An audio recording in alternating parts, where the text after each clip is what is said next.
जहां पर हम लोग बैठे थे, उज्जैन, अवंतिका, उज्जैनी और भी धर्मशास्त्रों में इसके पृथक पृथक नाम आए। मोक्षदायिनी पुरी में गुरु के धाम में बैठ करके सिंहस्थ महाकुंभ के पावन अवसर पर भगवान की कथा हमें श्रवण करने को मिल रही है। बड़े ही सौभाग्य की बात है।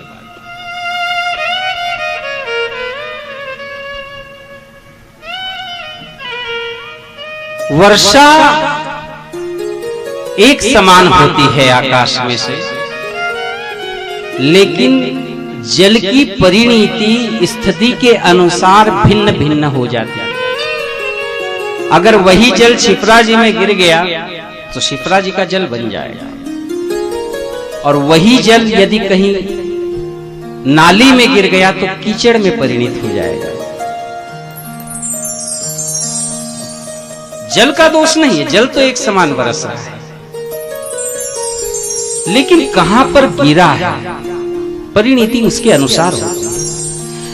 कथा तो भगवान की सबके लिए एक समान होती है, लेकिन सुनने वाले के ऊपर निर्भर करता है कि उसने किस भाव से सुनी है, किस श्रद्धा से सुनी है, उसका उद्देश्य क्या है, वो किस आकांक्षा से भगवान की कथा को श्रवण कर रहा है, उसके अनुसार उसका फल मिलता है। आप लोगों ने भागवत की कथा में सुना होगा, प्रथम दिवस जब कथा होती है, गोकर्ण जी महाराज ने धुंधुकारी के लिए कथा की थी, तो और भी बहुत सारे लोग बैठे थे, लेकिन विमान केवल धुंधुकारी के लिए ही आया था। सबने प्रश्न किया था कि महाराज हम भी तो बैठे हैं, हमने भी तो कथा सुनी है, विमान हमारे लिए क्यों नहीं आया? तो जो भगवान के पार्षद थे उन्होंने कहा कि धुंधुकारी के ही मन में केवल मुक्ति की आकांक्षा थी, बाकी किसी के मन में मुक्ति की आकांक्षा नहीं थी। श्रवणस्य फल विभेदेन, कथा श्रवण करने का भाव परिवर्तन से उसका फल भी बदल जाता है। तो हम लोग यहाँ पर आए हैं, बैठे हैं इस मोक्षदायिनी पुरी में, सिंहस्थ के इस पावन महाकुंभ के इस पावन पर्व के अवसर पर। तो जो लोग सोए हैं उनसे भी मेरा निवेदन है कि भाई लोग आप भी पंडाल में आ जाओ। तो कोई भगवान का नाम अगर आप नहीं चाहोगे तो भी जबरदस्ती कान में घुस गया तो भी वो भीतर जाकर के बैठ जाएगा, और कहीं ना कहीं उससे फायदा ही होगा, नुकसान नहीं होगा।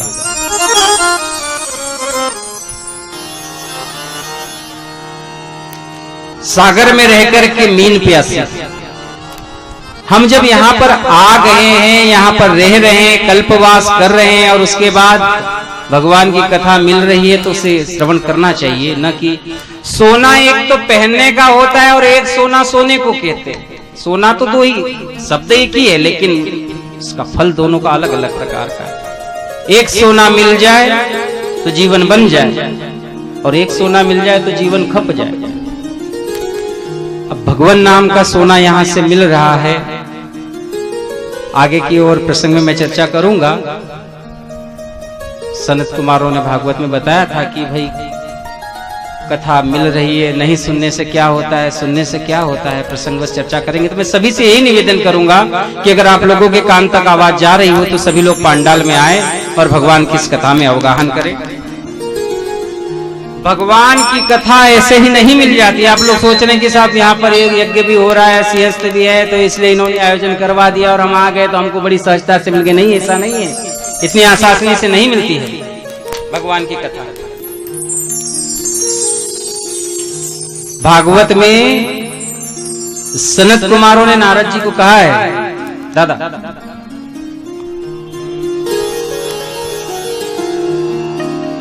भाग्योदयेन बहु समर्जिते,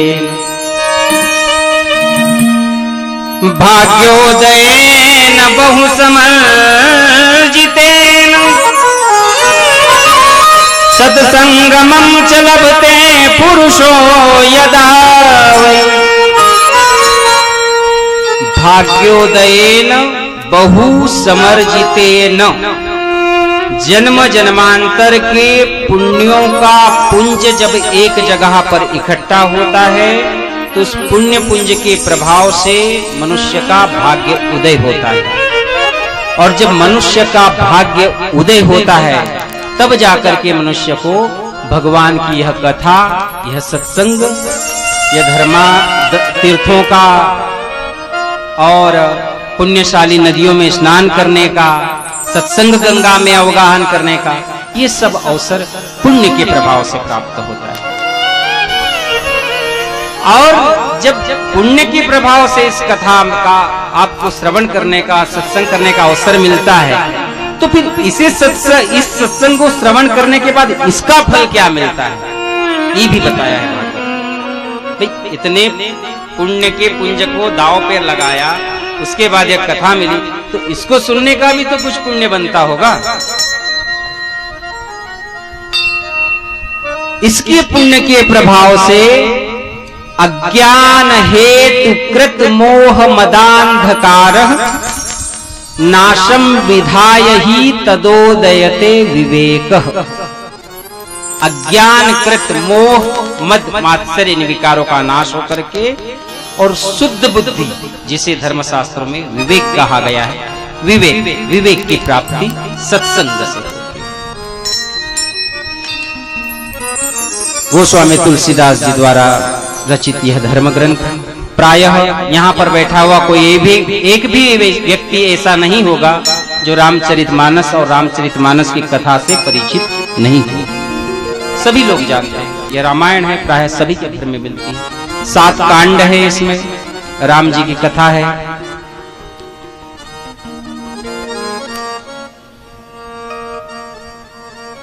गोस्वामी जी ने इस ग्रंथ का लेखन किया।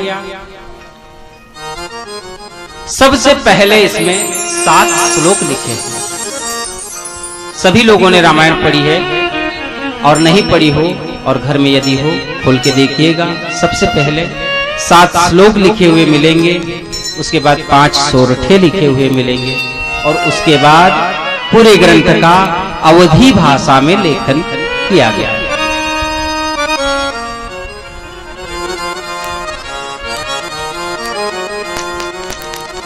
पहला श्लोक जिसमें उन्होंने माता सरस्वती और भगवान गणेश जी की वंदना की है। कथा का प्रथम दिवस, चाहे भागवत हो या चाहे रामचरितमानस, जिनकी कथा है, किसने लिखी है, सुनने से क्या होता है, उनका चरित्र क्या था, ये सबके ऊपर प्रथम दिन की कथा में प्रकाश डाला जाता है। भागवत में जिसे महात्म्यम कहा गया है, और रामचरितमानस में जिसे वंदना प्रसंग कहा गया है। प्रथम दिवस की कथा में कथा का परिचय दिया जाता है कि यह कथा क्या है, किसकी है, किसने लिखी है, कब लिखी है, वगैरह वगैरह वगैरह।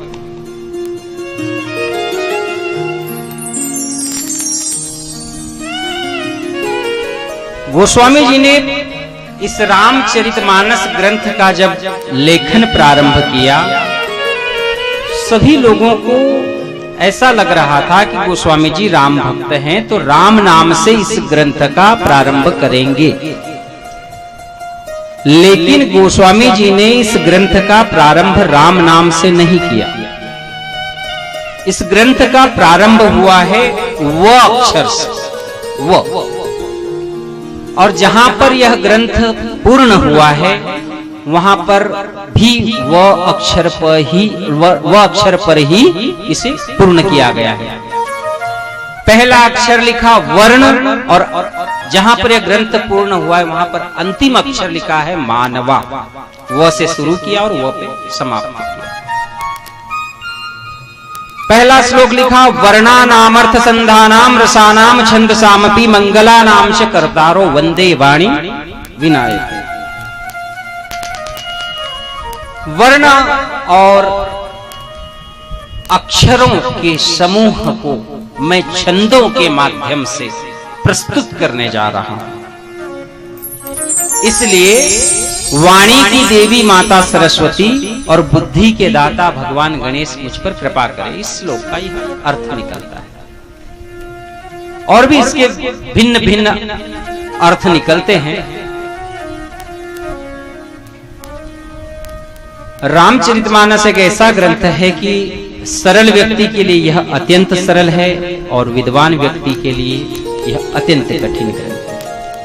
जो जितना सरल उसके लिए उतना सरल, और जो जितना विद्वान उसके लिए उतना ही कठिन ग्रंथ है। अथाह कोई था नहीं इस ग्रंथ का। जितने भाव इसमें, जितनी गहरी डुबकी मारेंगे उतने अच्छे मोती निकलेंगे। अगर एक एक श्लोक के अलग अलग भाव बताने जाएं तो पहले पता चला कि एक ही श्लोक पर 3 घंटे की कथा हो जाए। ऐसे एक एक चौपाइयों के ऊपर कथा हो सकती है। यह धर्म ग्रंथ ऐसा है। लेकिन सामान्य भाव को श्रवण करते हुए कथा को मैं आगे बढ़ाऊंगा और थोड़ा सा एक संकीर्तन के माध्यम से थोड़ी सी सभी लोगों को ऊर्जा मिल जाए। कीर्तन स्वामी जी महाराज जब थे और उनके मुख से सुना करते थे, स्वामी जी महाराज एक कीर्तन करवाते थे, शंकर हर हर हर हर शंकर, जय गंगाधर हर हर शंकर। और स्वामी जी महाराज उन्होंने अपनी शैली में गाया था। मैं उनके आशीर्वाद से मैं भी गाऊंगा वैसा ही, लेकिन उसमें राग और स्वरों के माध्यम से थोड़ी सी भिन्नता लाने का प्रयास करूंगा।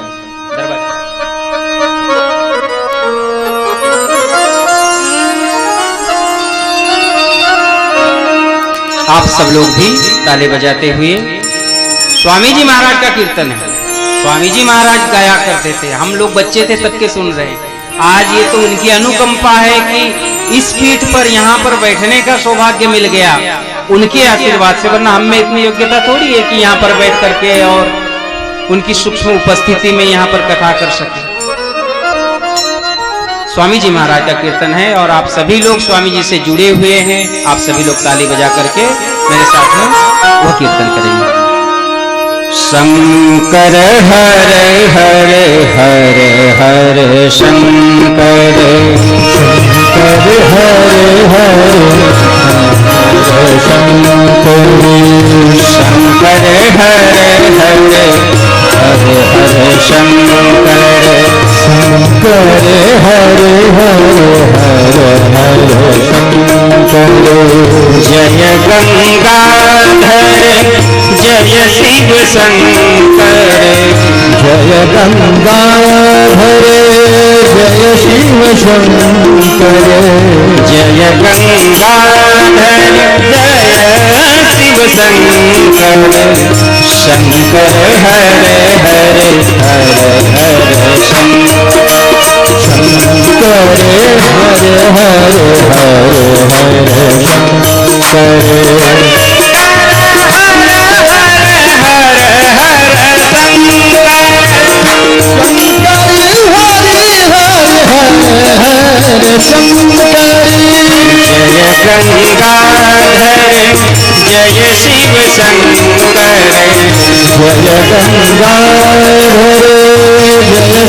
शंकर, जय गंगाधर जय शिव शंकर, शंकर हरे हरे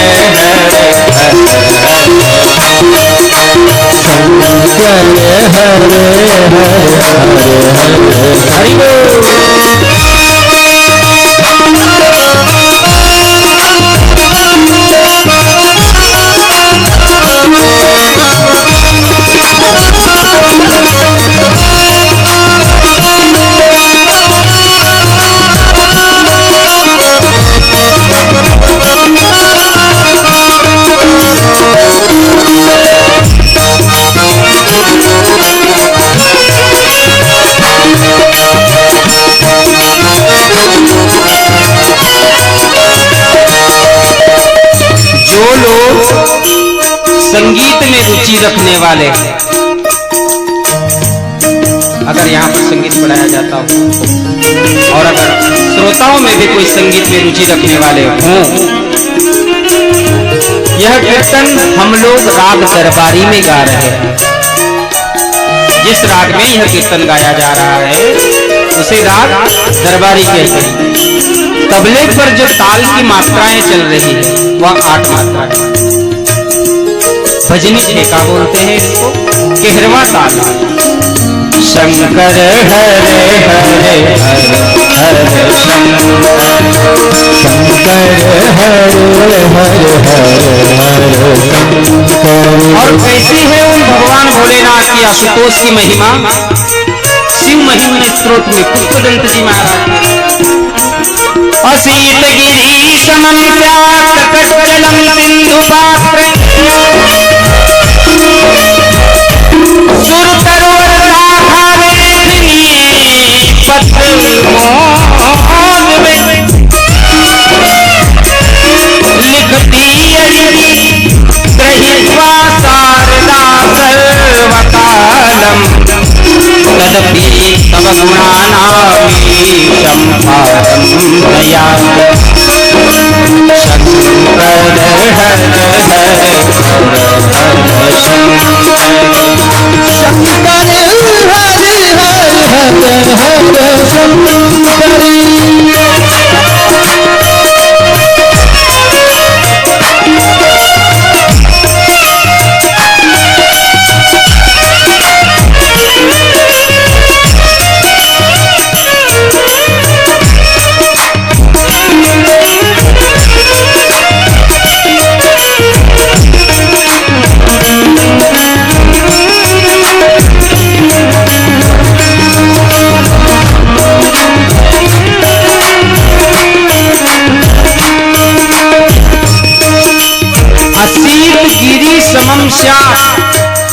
कज्जलगिरी पहाड़ को सातों समुद्र के पानी में घोल करके स्याही बना दी जाए।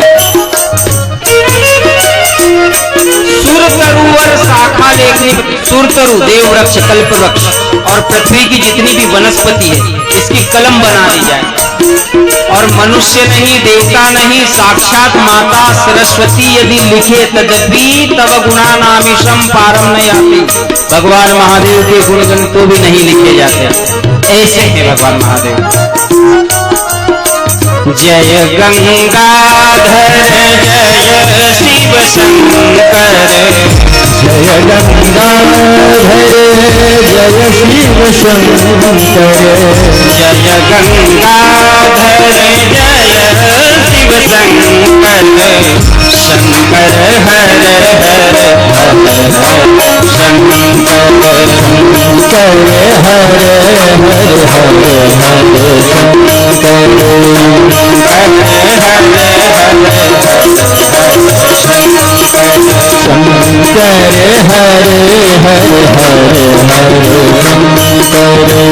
नमः शिवाभ्यां कलिनाशनाभ्यां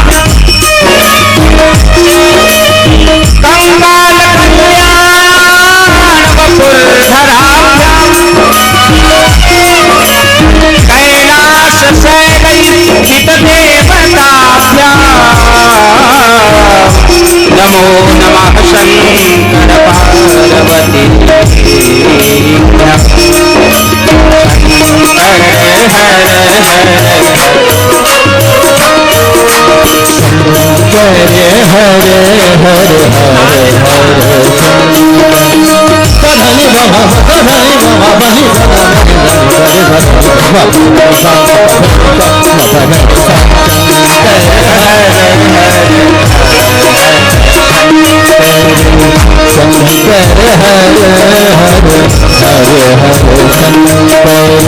नमः शिवाभ्यां विश्वाहनाभ्यां विरंचि विष्णुपूजिताभ्यां विभूतिपाटिलविलेपनाभ्यां नमो नमः शंकर पार्वती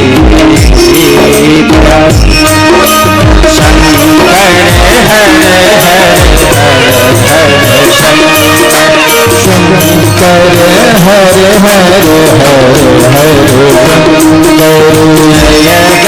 गंगाधर जय शिव शंकर जय गंगाधर जय शिव शंकर जय गंगाधर जय शिव शंकर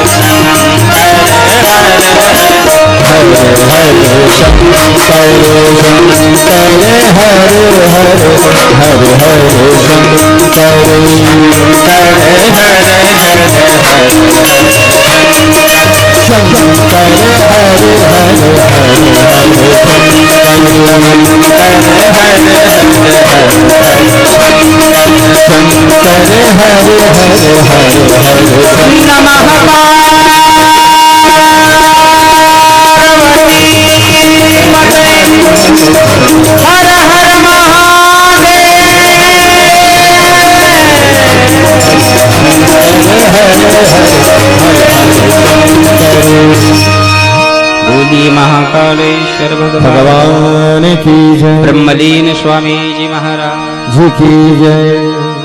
वर्तमान गादीपति महाराज जी की जय। देखिए, गुरु की छवि शिष्य के भीतर देखी जाती है, ऐसा धर्मशास्त्रों का आदेश है। गुरु गादी पर जो व्यक्ति विराजमान होता है, गुरु अपना उत्तराधिकारी जिन्हें नियुक्त करते हैं, शिष्यों का धर्म होता है कि गादी पर जिन्हें गुरु ने अपना उत्तराधिकारी बनाया, उनके भीतर ही अपने गुरु की छवि को देखें। अभी हमारे लिए ब्रह्मलीन स्वामी जी की छवि वर्तमान गादीपति जी महाराज के भीतर हमें देखना चाहिए। एक बार जोर से वर्तमान गादीपति जी महाराज की जय। तो पहला श्लोक जिसमें गणपति जी और माता सरस्वती की वंदना की गई।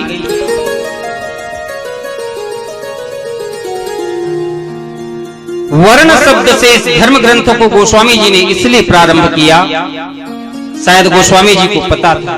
गोस्वामी जी का भाव ये रहा होगा, विद्वान लोग ऐसा चिंतन करते हैं, ऐसा बताते हैं कि भाई आज गोस्वामी जी ने इस ग्रंथ को लिख दिया, कल को हो सकता है कि ब्राह्मण लोग ये कहें कि साहब गोस्वामी जी ने लिखा है और हम लोग कथा पूजा करते हैं, तो इस धर्म ग्रंथ पर सिर्फ हमारा अधिकार है। क्षत्रिय ये कहने लग जाएं कि राम जी हमारे वंश में पैदा हुए थे, सूर्य वंश में। जब राम जी हमारे वंश में पैदा हो सकते हैं, राम जी हमारे हैं, तो उनका धर्म ग्रंथ भी हमारा है। वैश्य लोग ये कहने लग जाएं कि साहब व्यापार व्यवसाय हम करते हैं, समाज की आर्थिक व्यवस्था हमारे द्वारा सुचारू रूप से क्रियान्वित की जाती है, हम पैसा लगाते हैं, तब जाकर के समाज में धार्मिक मांगलिक यह कर्म आयोजित होते हैं, तो इस धर्म ग्रंथ पर हमारा अधिकार। शूद्र लोग ये कहने लग जाएं कि जब परमात्मा वनवास में गए थे, उन्होंने केवट जी, निषादराज, माता सबरी, इन सब को अपनाया। भगवान जब शूद्रों को अपना सकते हैं, तो क्या इस धर्म ग्रंथ को हम नहीं अपना सकते? इस धर्म ग्रंथ पर हमारा अधिकार है, क्योंकि प्राय समाज में 4 वर्ण प्रचलित है, तो चारों वर्णों के लोग इस धर्म ग्रंथ पर अपना अपना अधिकार सिद्ध ना करें, इसलिए गोस्वामी जी ने वह झंझटी खत्म कर दिया, उसी दिन खत्म कर दिया, वर्ण शब्द से प्रारंभ कर। इसका भाव निकलता है कि गोस्वामी जी यह कहना चाह रहे हैं कि मेरा जो यह ग्रंथ है वर्ण भेद से मुक्त है। जिसके ऊपर भगवान राघवेंद्र की कृपा हो, वह व्यक्ति इस धर्म ग्रंथ का गायन कर सकता है। आप देखो, हर धर्म के व्यक्ति के यहाँ, हर वर्ण के व्यक्ति के यहाँ आपको रामचरितमानस जरूर मिलेगा, भागवत भले ही नहीं मिले, वेद भले ही नहीं मिले, उपनिषद नहीं मिले, रामचरितमानस जरूर मिलेगा। वर्ण भेद से मुक्त कर दिया इसने। दूसरे श्लोक में गोस्वामी जी ने भगवान भोलेनाथ और माता भवानी की वंदना की। भवानी शंकरो वंदे श्रद्धा विश्वास रूपिणो याभ्याम विनान पश्यन्ति सिद्धाः स्वांतस्त ईश्वरम।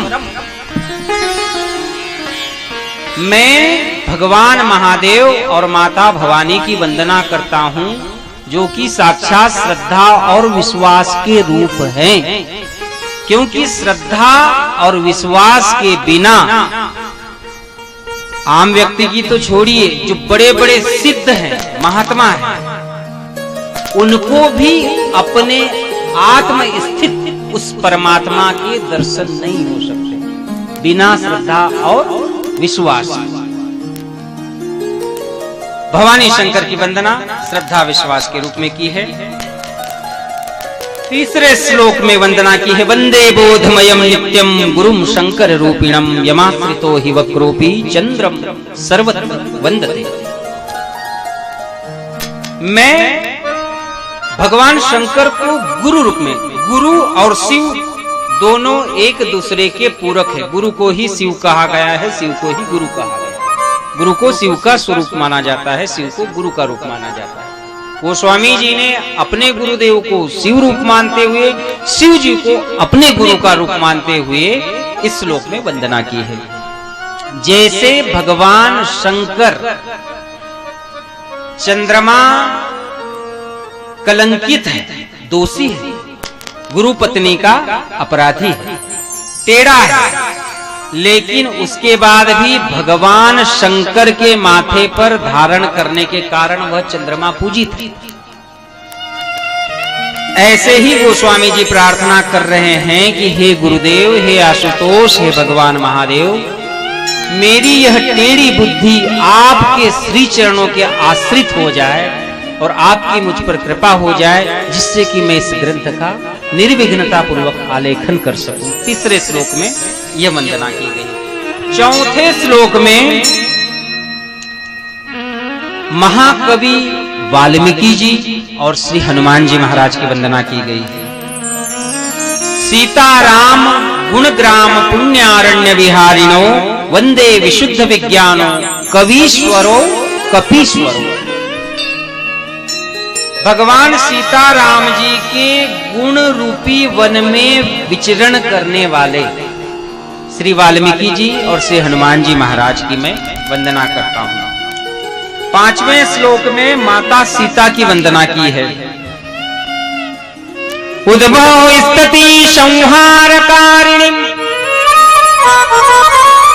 क्लेशहारिणी सर्वश्रेयस्करीं सीतां नतोऽहं रामवल्लभां। उद्भव स्थिति संहार, पालन, सृजन, पालन और संहार, इन तीनों की अधिष्ठात्री देवी और भगवान श्री भगवान श्री रामचंद्र जी की प्राण वल्लभा माता जानकी जी की मैं वंदना करता हूं। छठा श्लोक, यह श्लोक बड़ा विलक्षण है।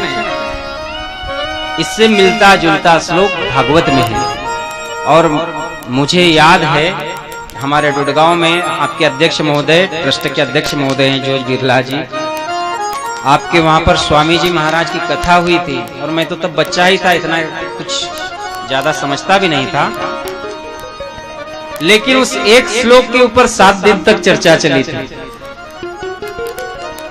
भागवत के एक श्लोक के ऊपर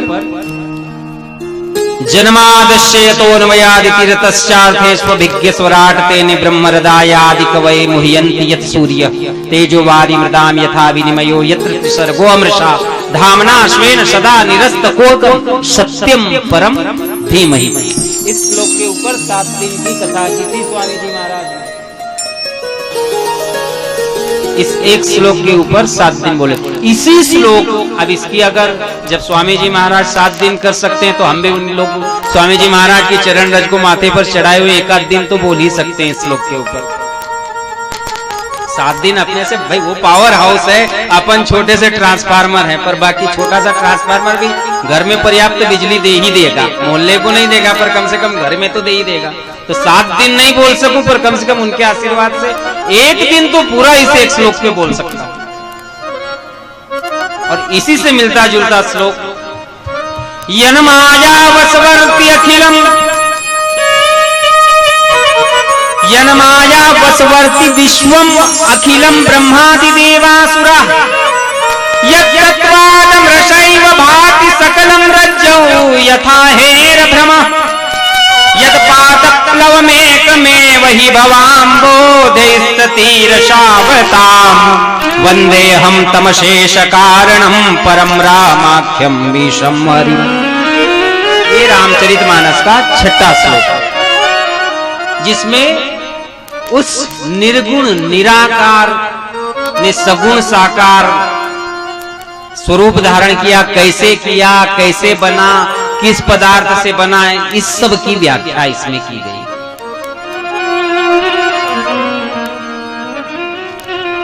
सातवां श्लोक, यह धर्म ग्रंथ वेद सम्मत ग्रंथ है। 18 पुराण, 17 पुराण, 18वां महापुराण श्रीमद् भागवत।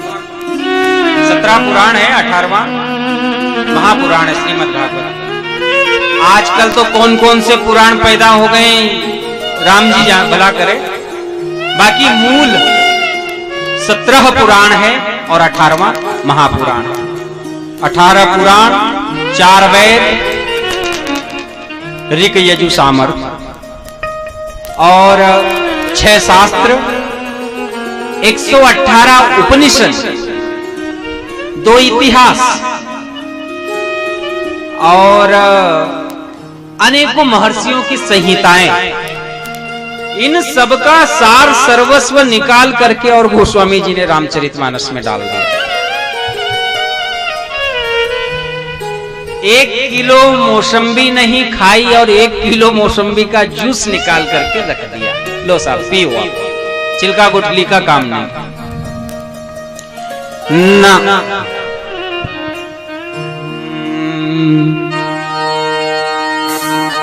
नाना पुराण निगमागम सम्मतम यत्,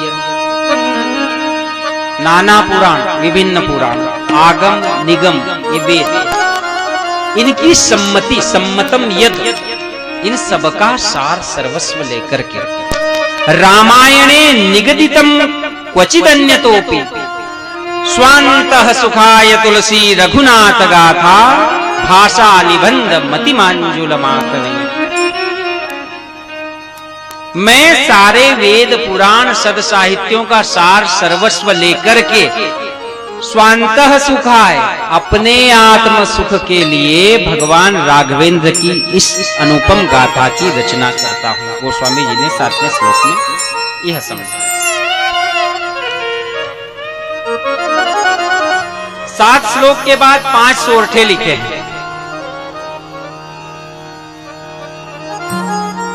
पहले सोरठे में गणपति जी की वंदना, जही सुमिरत सिद्धि होए गणनायक करिवर वदन, करो अनुग्रह सोए बुद्धि राशि शुभ गुण सदन, भगवान गणेश जी की वंदना। दूसरे में मूक होई वाचाल पंगु चढ़ई गिरिवर गहन, जासु कृपा सो दयाल द्रवं सकल कलिमल दहन, भगवान की वंदना है। दयाल, दीन दयाल कहकर के वंदना की गई है कि प्रभु आपकी कृपा से गूंगा व्यक्ति वाचाल हो सकता है, लंगड़ा व्यक्ति पहाड़ चढ़ सकता है। मूक होई वाचाल पंगु चढ़ई गिरिवर गहन, मूकम करोति वाचालम पंगु लंघयते गिरिम, यत् कृपातहं वंदे परमानंद माधव। आपकी कृपा से मेरी यह लगड़ी बुद्धि और मेरी यह गूंगी वाणी और भगवान का यह अथाह चरित्र, आपकी कृपा हो जाए तो मेरी यह लगड़ी बुद्धि इस ग्रंथ का आलेखन कर सकती है। आपकी कृपा हो जाए तो मेरी यह गूंगी वाणी आपकी कथा का गायन कर सकती है। गोस्वामी जी ने इस सोरठे में यह प्रार्थना की गई। तीसरा सोरठा, जिसमें फिर भगवान की वंदना, नील सरोरुह श्याम तरुण अरुण बारिज नयन, करहूं सुममोर धाम सदा क्षीर सागर सन। हे नील वर्णीय प्रभु, आप जैसे क्षीर सागर में सदा शयन करते हो और वहां पर आपका स्वरूप है। शांताकारम भुजग शयनम पद्मनाभम सुरेशम विश्वाधारम गण सदृशम मेघवर्णम शुभांगमम लक्ष्मीकांतम कमलनयनम योगी वृद्धम। आप सभी लोगों को पता है यह श्लोक, ये भगवान के स्वरूप की व्यास जी ने व्याख्या की है इस श्लोक में कि क्षीर सागर में भगवान का स्वरूप कैसा है। गोस्वामी जी यही कह रहे हैं कि भगवान जैसे आप क्षीर सागर में शांताकारम रूप में विराजमान हो, ऐसे ही आप मेरे हृदय में आकर के विराजमान हो जाओ तो मेरा यह हृदय भी क्षीर सागर बन जाएगा।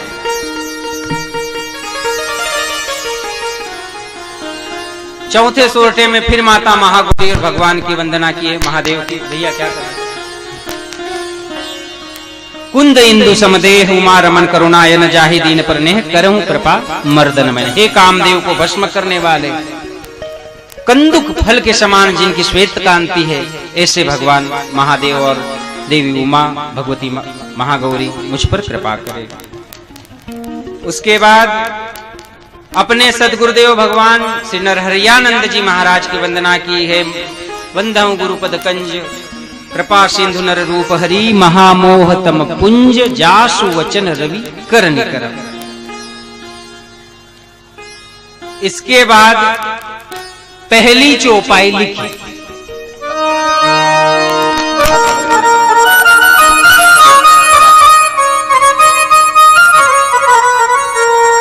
पहले श्लोक में गुरुदेव की वंदना की। सोरठे में गुरुदेव गोस्वामी जी को लगा कि मैं इस योग्य नहीं हूं कि गुरुदेव की वंदना कर सकूं। सोरठे में गुरुदेव के चरणों की वंदना की, और फिर बाद में और ऐसा शायद उन्हें लगा होगा कि मैं गुरुदेव के चरणों के योग्य भी नहीं हूं। चौपाई में पहली चौपाई लिखी और उन्होंने गुरुदेव के चरणों की रज की वंदना की। बोले मैं केवल इस योग्य हूं कि अगर गुरुदेव के चरणों की रज भी मिल जाए तो मेरा सौभाग्य। वंदहु गुरुपद पदुम परागा,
यह है राग आसावरी। आपके अध्यक्ष महोदय को बहुत प्रिय है ये राग। और ताल थी दीपचंदी 14 मात्रा। जो संगीत को जानने या कुछ सीखने वाले लोग हैं उनके लिए जानकारी का विषय आसावरी राग दीपचंदी ताल। इसी आसावरी राग को हम विभिन्न तालों में गाएंगे। चौपाई आई, पहली चौपाई वंदहु गुरुपद पदुम परागा। मैं सतगुरुदेव के चरण कमलों के पराग, सदगुरुदेव के चरण कमल की जो रज है उसकी वंदना करता हूं। कैसी है? सुरुचि, सुबास, सरस, अनुराग। क्या होता है? गुरु चरणों की रज को मस्तक पर धारण करने से क्या होता है? बोले अमीय मूरी में चूरन चारू। जिस प्रकार आयुर्वेदिक दवाइयों में अनेक प्रकार के चूर्ण होते हैं, भूख बढ़ाने का, ज्यादा खा लिया तो उसको हजम करने का, और भी बहुत सारे चूर्ण होते हैं। ऐसे ही सदगुरुदेव के चरण कमलों की यह रज उस आयुर्वेदिक चूर्ण के समान है। जिस प्रकार आयुर्वेदिक चूर्ण भौतिक शरीर के विकारों का नाश करता है, ऐसे ही सद्गुरुदेव के चरणों की यह रज रूपी औषधि आध्यात्मिक विकारों का नाश करती है। श्री गुरुपद नख मणिगण ज्योति, गुरुदेव के पांव के अंगूठे के नाखून के ऊपर माथा टेकना चाहिए। कभी भी किसी भी संत को हम अगर माथा झुका करके प्रणाम कर रहे, सूत्र बता रहा हूं मैं, किसी भी संत के अगर हम वंदना कर रहे हैं, अगर माथा टेक रहे हैं, पांव का नाखून ये दो भौं के मध्य जहां पे आज्ञा चक्र होता है, ये टच होना चाहिए। ये अगर स्पर्श होता है, साधनात्मक ग्रंथों में यहां पर 32 बिंदु बतलाए गए हैं। 32 समर्थ गुरु की पांव के अंगूठे में और हाथ के अंगूठे में 32 बिंदु होते हैं। शक्तिपात दीक्षा का यदि आप लोगों ने नाम सुना हो, शक्तिपात दीक्षा होती है जिसमें गुरुदेव अपनी तपस्यात्मक ऊर्जा शिष्य को प्रदान करते हैं। पांव के अंगूठे के नाखून पर यदि आज्ञा चक्र हमारा टच हो जाए, स्पर्श हो जाए, गुरुदेव की तपस्यात्मक ऊर्जा हमारे शरीर में प्रवाहित होती है। चौपाई में गोस्वामी जी ने यही कहा है, निरंतर वह ज्योति प्रवाहित होती रहती है। श्री गुरुपद नख मणिगण ज्योति, सुमिरत दिव्य दृष्टि होती। उसका सुमिरन करने से, उसे धारण करने से, हमारे शरीर में प्रवाहित करवाने से या करने से दिव्य दृष्टि प्राप्त। यह गुरुदेव की महिमा। गुरुदेव की महिमा तो धर्मशास्त्र भरे पड़े हैं साहब। गुरु की महिमा गाना मतलब सूर्य को दीपक दिखाने जैसी बात हो गई। आत्मा और परमात्मा के बीच यदि कोई संबंध स्थापित करवाते हैं तो वो है गुरु। जिस प्रकार एक राजनेता से मिलने के लिए बीच में पहले, आज की भाषा में बोले, अपॉइंटमेंट लेना पड़ता है, तब जाकर के किसी वरिष्ठ व्यक्ति से मुलाकात होती है, तो वहां पर एक व्यक्ति होता है मध्यस्थ। हाँ नहीं, अभी आपके पास समय नहीं है, अभी आप नहीं मिल सकते, ऐसे गुरुदेव होते हैं। हमारी क्षमता नहीं है कि हम वहां तक पहुंच सके, लेकिन असली नोट की गड्डी में यदि एक आध नकली नोट भी लगा दे तो वो भी चल जाता है। समर्थ गुरु से अगर जुड़ जाए, समर्थ गुरु का आश्रय ले ले, मस्तक पर आशीर्वाद हाथ आ जाए, बड़े बड़े पापियों को पार कर दिया। फिर यहाँ तो बैठे हुए लोग, पापी तो कहना ही गलत है साहब, यहाँ तो सब पुण्यात्मा है, तभी तो आए हैं यहाँ पे। नहीं तो कूलर सबके घर हैं, एसी सबके घर है, बिस्तर भी सबके घर हैं, लोग सोए हैं, बाकी ये सब क्यों इतनी गर्मी में यहाँ पर बैठे हैं? वो भी पापी नहीं है। सद्गुरु, समर्थ गुरु। आजकल गुरुओं की तो फिर क्या कहें, सभी लोग जानते हैं, आगे नहीं ज्यादा कहेंगे।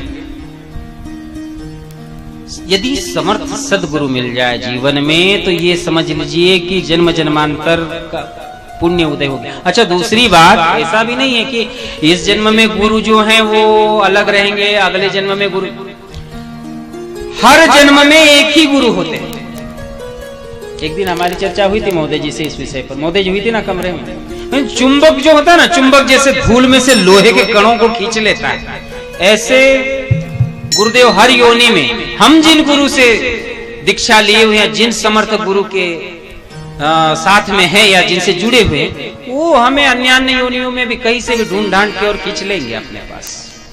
ये समर्थ होना, लेकिन ऐसा नहीं कि 21 रुपया लिया, दाल बाटी खाई और गुरु, वो नहीं।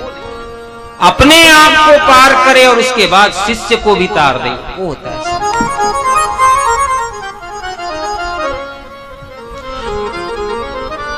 जो बात दवा से बन न सकी वो बात दुआ से होती है। डॉक्टर लोग कह देते हैं, कभी कभी ऐसी स्थिति आती है साहब अब हमारे बस का नहीं, अब तो वो जाने, अगर भगवान चाहे 24 घंटे में होश आ जाए तो तुम्हारा, नहीं तो फिर कोई बात नहीं। यही बात होती है कि नहीं? दवाई है, पैसा है, लेकिन दवाई की और पैसे की एक सीमा बनी है, उससे आगे दवाई और पैसा काम नहीं करेगा। तो जो बात दवा से बन न सकी वो बात दुआ से होती है, और जब सच्चे सद्गुरु मिलते हैं तो बात खुदा से होती है।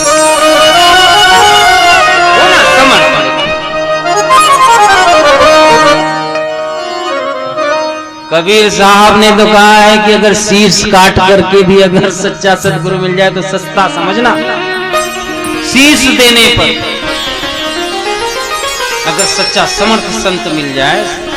आपको एक प्रसंग सुनाता हूं।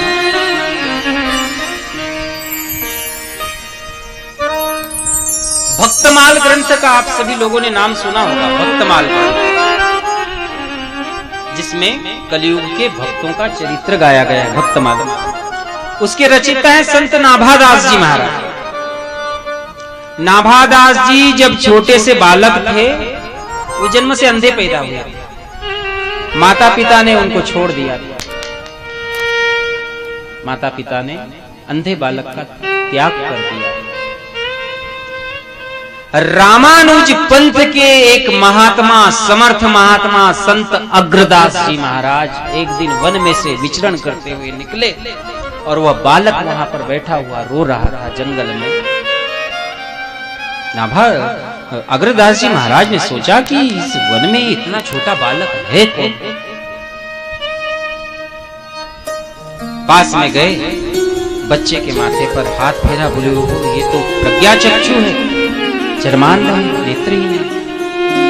समर्थ महात्मा थे, मस्तक पर हाथ घुमाया, बालक के नेत्रों में ज्योति आ गई। बालक कुशाग्र बुद्धि था नाभादास जी। बालक समझ गया कि सामने जो खड़ा है कोई मामूली संत नहीं, समर्थ। अग्रदास जी महाराज ने पूछा, बेटा तुम कौन हो, या वन में क्या कर रहे हो? बोले महाराज, मैं यही जानने का प्रयास कर रहा हूं कि मैं कौन हूं। मैं यही जानने का प्रयास कर रहा हूं कि मैं कौन हूं। संत बालक के उत्तर से बड़े संतुष्ट हुए। बालक ने बड़ा विलक्षण उत्तर दिया है कि मैं यही जानने के लिए। ले गए साथ में, आश्रम पर रखा। बालक नाभादास ने अग्रदास जी महाराज की खूब सेवा की, गुरु बनाया, दीक्षा ली विधिवत। अब पुराने जमाने में पंखे कूलर तो थे नहीं, कपड़े का पंखा चलता था, एक रस्सी से बांधा जाता था। आप लोगों ने सभी ने देखा होगा कपड़े का एक पंखा। वृंदावन में ठाकुर जी के पास आज भी वही पंखा है, बाकी बिहारी जी के वहां पे वही पंखा खींचा जाता है। अग्रदास जी महाराज मानसिक पूजा किया करते थे। हमारे धर्मशास्त्रों में मानसिक पूजा का विधान बतलाया गया है। इस पृथ्वी पर तो ऐसी कोई वस्तु ही नहीं है जो ठाकुर जी को अर्पित कर सके, इसलिए हमारे मनीषियों ने, महर्षियों ने मानसिक पूजा का विधान बताया। तो अग्रदास जी महाराज मानसिक पूजा किया करते थे, और बालक नाभादास बाहर बैठ करके पंखा खींचा करता था। उस गुरु से उस पंखा खींचने की सेवा के पुण्य के प्रभाव से उस बालक को दिव्य दृष्टि प्राप्त हो गई। अग्रदास जी महाराज का एक व्यापारी शिष्य था, वह विदेश में कहीं व्यापार करने गया था, आ रहा था, और उसकी नौका अचानक समुद्र में डूबने लगी, और उस शिष्य ने वहां से पुकारा, गुरुदेव रक्षा करो। अग्रदास जी महाराज पूजा में बैठे हैं, समर्थ महात्मा है, शिष्य की पुकार कान तक आ गई कि मेरा शिष्य डूबने वाला है। अब ठाकुर जी को माला पहना रहे थे मानसिक पूजा में कि मैं देवताओं के नंदनवन से सुंदर पुष्पों से गुथी हुई माला ठाकुर जी को अर्पित करने जा रहा हूं, मानसिक भाव से माला पहनाने जा रहा था। और शिष्य की पुकार कान में सुनेगी तो हाथ रुक गया, माला नहीं पहना पाए।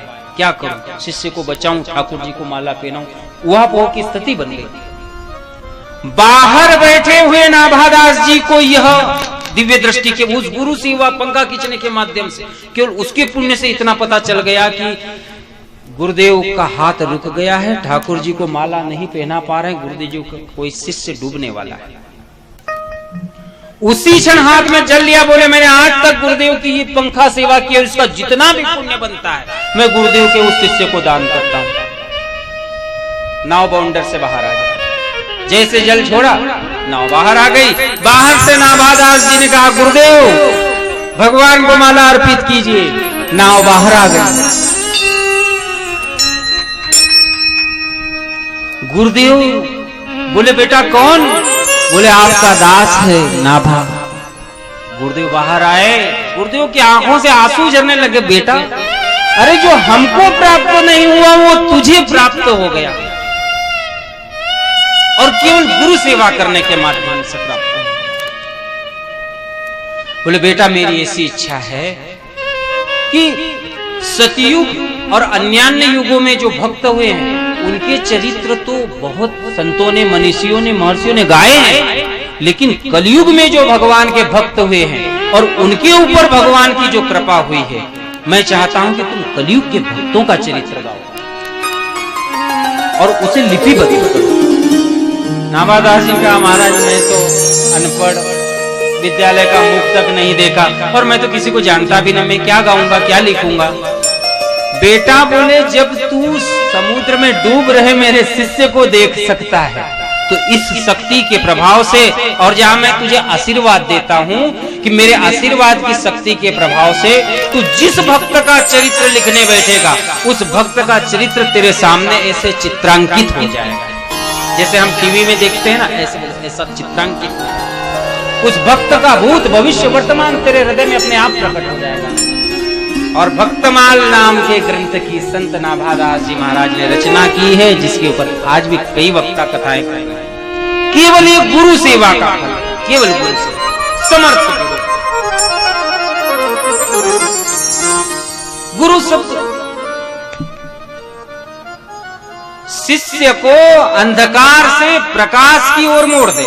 शिष्य अगर गलत रास्ते पर जा रहा है और उसको अगर सही रास्ते पर भेज दे उसे गुरु कहते हैं, लेकिन शिष्य के उस गलत रास्ते को ही सही रास्ते में बदल दे उसे सदगुरु कहते हैं। अंधकार से प्रकाश की ओर मोड़ दे वह तो गुरु है, लेकिन अंधकार को ही जो प्रकाश में परिवर्तित कर दे वह सदगुरु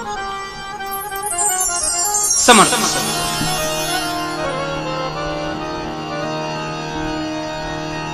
पारस में अरु संत में,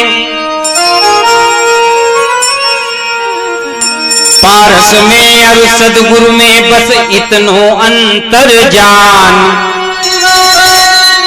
कि वह लोहा कंचन करे वह करे आप समान। पारस लोहे को सिर्फ सोना बना सकता है, पारस नहीं बना सकता, लेकिन समर्थ सदगुरु अपनी प्रतिमूर्ति ही तैयार कर देते हैं शिष्य के रूप में दूसरी। यह बड़ी कृपा है और कृपा रही है। यहाँ कई लोग ऐसे बैठे हैं साहब जिन्होंने अपना जीवन दिया है स्वामी जी के साथ। क्या मैं क्या बताऊंगा, मेरे को तो इतना पता भी नहीं है, मेरे से कहीं गुना ज्यादा नीचे बैठे हुए लोगों को मालूम है।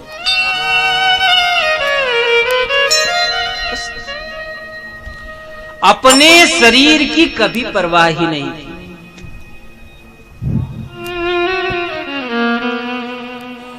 कहां से कहां एक एक रात में पहुंच जाते थे स्वामी जी।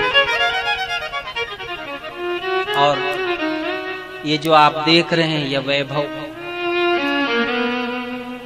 ये सब अपने खून से सींचा है, इसे अपने खून से। और आप सभी साधु आपके पात्र हैं जो इस ट्रस्ट से जुड़े हुए, जो अपनी सेवाएं दे रहे हैं तन मन धन से इस गुरुदेव की धरोहर को। अरे हम इसे बढ़ा नहीं सकते, कम से कम इसे सुरक्षित रख रहे हैं, यह भी सच्ची सेवा है। अगर नाभादास जी महाराज को पंखा खींचने से दिव्य दृष्टि प्राप्त हो सकती, गुरु कृपा प्राप्त हो सकती, तो क्या हमें गुरु कार्य से वो फल प्राप्त नहीं होगा? और हम क्या समझते हैं कि क्या संत क्या मरते हैं? संत मरते नहीं हैं। भौतिक शरीर तो उनके लिए खिलौने के समान है। कबीरदास जी तो कपड़ा कहते हैं, चदरिया। आप सभी लोगों ने भजन सुना, चदरिया जीनी रे जी। संतों के लिए शरीर तो कपड़े के समान है, आज छोड़ा कल दूसरा मिल जाएगा। आज भी हमारे बीच सूक्ष्म रूप से उपस्थित है जिनके पास चश्मा हो, देखे आज भी दिख जाएंगे यहां कहीं ना कहीं इस पंडाल में। चश्मा होना चाहिए, चश्मा चाहिए। अब यहां तो पहले से आंखों में मोतियाबिंद के जाले पड़े हैं साहब। चश्मा तो छोड़ो।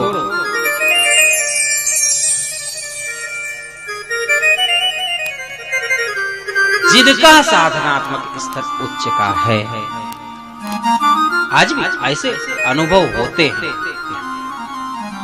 स्वामी जी महाराज हमारे बीच में हैं।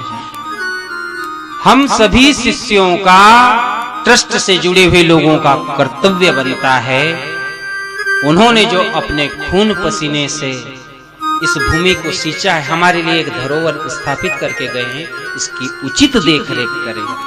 समय समय से उनके द्वारा बताए गए मार्ग का अनुसरण करें।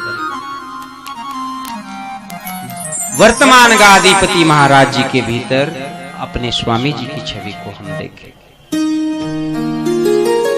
समय समय से आश्रम पर आए, आश्रम की गतिविधियों में अपना तन मन धन से सहयोग करें। ये भी एक प्रकार की गुरु सेवा है। ऐसा नहीं कि कंकु चावल चढ़ाएंगे तो ही पूजा, ये भी एक पूजा ही है। तो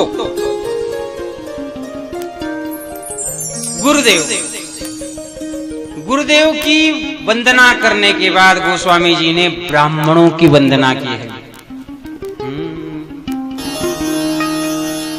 वंदं प्रथम महीसुर चरणं, वंदो प्रथम महीसुर चरणं, वंदं प्रथम महीसुर चरणं, वंदो प्रथम महीसुर चरणं, मोह जनित संशय सब हरणा, मोह जनित संशय सब हरणा, वंदं प्रथम महीसुर चरणं, वंदो प्रथम महीसुर चरणं, महीसुर चरणं,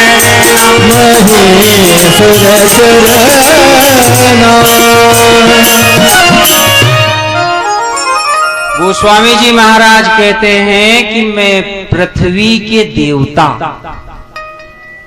वंदं प्रथम मही सुर, मही माने पृथ्वी, सुर माने देवता, पृथ्वी के देवता। पृथ्वी के देवता कौन? ब्राह्मण। ब्राह्मण पृथ्वी के देवता है। भूसुर, महीसुर, ये शास्त्रों में शब्द आए हैं ब्राह्मणों के। मैं पृथ्वी के समस्त ब्राह्मणों की वंदन करता हूं। क्यों? ब्राह्मण अपने ज्ञान के द्वारा मोह जनित जो संशय, अनेक प्रकार के धर्मशास्त्र, ईश्वर है कि नहीं है, कि शास्त्र में लिखा सच है कि नहीं, राम सेतु था कि नहीं, राम जी भगवान थे कि पुरुष थे।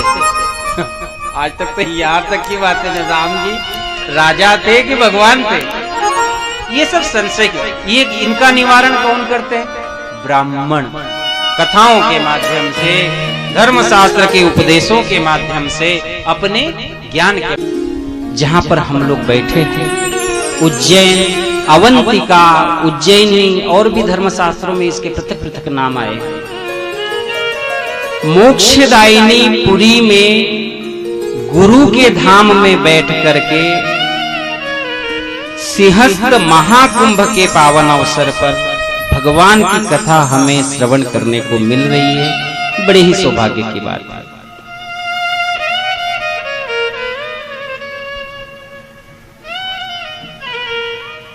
वर्षा एक समान होती है आकाश में से, लेकिन जल की परिणति स्थिति के अनुसार भिन्न भिन्न हो जाती है। अगर वही जल शिप्रा जी में गिर गया तो शिप्रा जी का जल बन जाएगा, और वही जल यदि कहीं नाली में